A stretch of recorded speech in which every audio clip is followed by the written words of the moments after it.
Amakuru yacu tuyakomereza hano mu gihugu cy'u Rwanda. Ni inkuru ibabaje, ni inkuru iteye agahinda y'umugabo uri mu kigero cy'imyaka 45 witabye Imana ku iki gicamunsi hari ku itariki zisanga 7 z'ukwezi kwa gatandatu 2026 nibwo uyu mugabo yaje kwitaba Imana apfa urupfu rubi cyane, apfa urupfu rutunguranye, urupfu rwarijije abanyarwanda benshi cyane. Uyu mugabo yakoreraga ikigo REG. Uyu mugabo yaje ahantu hari habaye inkongi y'umuriro, arangije agenda akopa amafizibure y'umuriro, birangira yuriye ipoto ajya hejuru ku ipoto. Birangira rero mugenzi we aje atabizi arakupura azi yuko yamanutse. Mu gukupura rero nibwo uyu mugabo waje kumufatira ku ipoto umuriro, urangije uramujwigiriza uramwumisha. Uyu mugabo aragenda aragagara, uyu mugabo aragenda amera nk'igiti kugeza amagingo anga. Uyu mugabo yapfuye urupfu rubi cyane, yahindutse ivumbi. Bagiye gukupa amazi yarenze inkombe, bagiye gukupa inkongi y'umuriro, uyu mugabo yamukubise ndetse amaraso yamushijemo.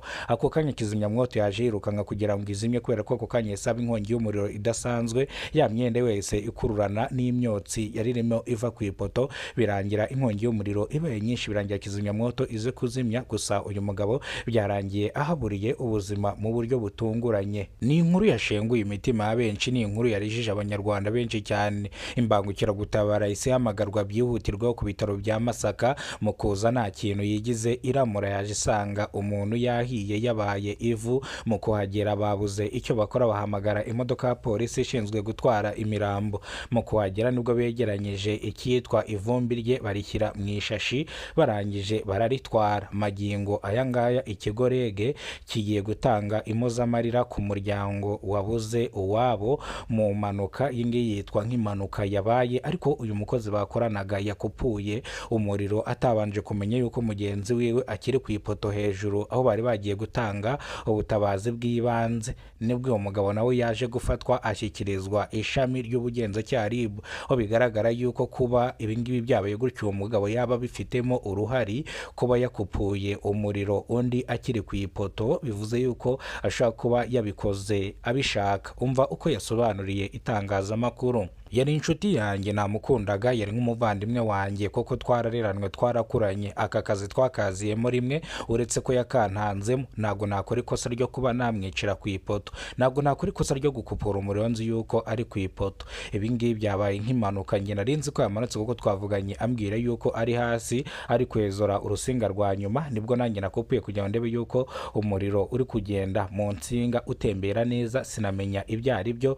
Ngiye kumva numva ibintu birimo biraturika hejuru, naje kureba nirukanka nsanga niwe wafatiwe hejuru ku ipoto. Mbura umutima wo kuza gukupa, mbura aho bakupira, nanjye ndirukankamira nk'umusazi. Nibwo nisanze hano.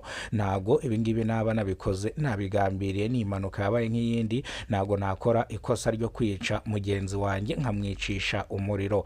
Ni inkuru rero yarijije abanyarwanda benshi cyane, ni inkuru yabaye kimomo, ni inkuru abaturage bavuze ati Mana y'isi n'ijuru, nibwo bwa mbere mbonye umuntu ufatwa n'inkongi y'umuriro agashya bene kano kageni. Ariko abaturage bavuga ko n'ubundi iyi poto isanzwe irimo nk'amadayimoni, bavuga yuko buri kwezi iyi poto insinga ziba zahiye yafashwe n'inkongi y'umuriro.